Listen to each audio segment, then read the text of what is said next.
Mga katrops, welcome back ulit kayo sa aking channel Sports React PH at ngayon na ay pag-uusapan natin ang balitang pasok na daw po si Jordan Clarkson sa top scorer ng FIBA World Cup.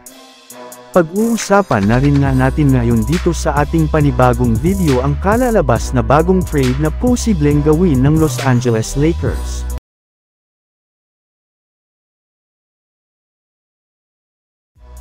Sa pagpasok nga mga katrops, ng panglimang araw ng FIBA World Cup ay ibinulgar na rin naman nga po ngayon ang kanilang mga top scorer sa mga nagdaan nilang laro. At unang-una na nga po dyan ay walang iba kundi si Luka Doncic na nag-average sa kanilang unang dalawang laro ng 35.5 points, 8.5 rebounds at 6 assists per game. Yes, bukod nga sa katotohanan na siya ang bumubuhat sa Slovenia na meron ng record na 2 wins at 0 losses ay siya rin naman nga ang kasalukuyang itinuturing na best player ngayong FIBA World Cup.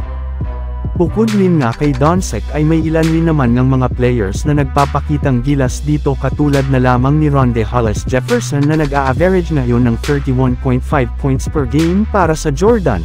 Susundan rin naman nga siya ni Jones Scarlett na nagtatala ng 28 points per game kada laro para sa South Sudan.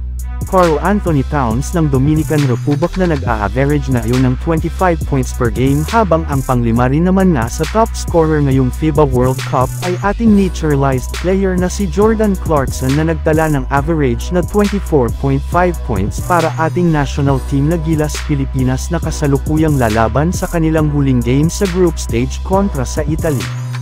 Habang dumiretso naman tayo sa ating sunod na pag-uusapan ngayon sa kalalabas na bagong trade na posibleng gawin ng Los Angeles Lakers.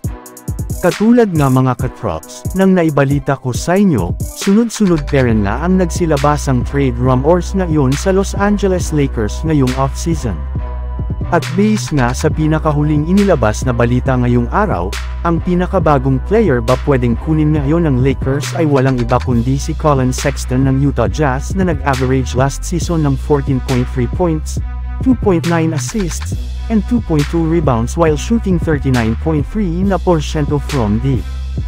Bukod rin nga mga katrops kay Collin Sexton ay maaari rin naman nga daw pong kunin ng Los Angeles Lakers ang ilang mga malalaking pangalan sa pamamagitan ng isang trade bago man sumapit ang trade deadline katulad na lamang nina Robert Williams ng Boston Celtics, Terry Rozier mag Charlotte Hornets, Bobby Portis ng Milwaukee Bucks, at maging si Naz Reid ng Minnesota Timberwolves.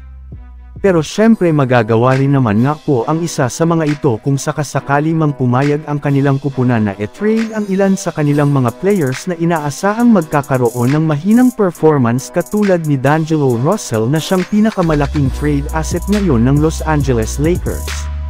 So yun lang nga mga katrops ang handog ko sa inyong storya ngayong araw. Sana nag-enjoy kayo. Please like and subscribe my YouTube channel Sports React PH para sa iba pang storya at update patungkol sa NBA. Kita-kits muli sa ating susunod na video.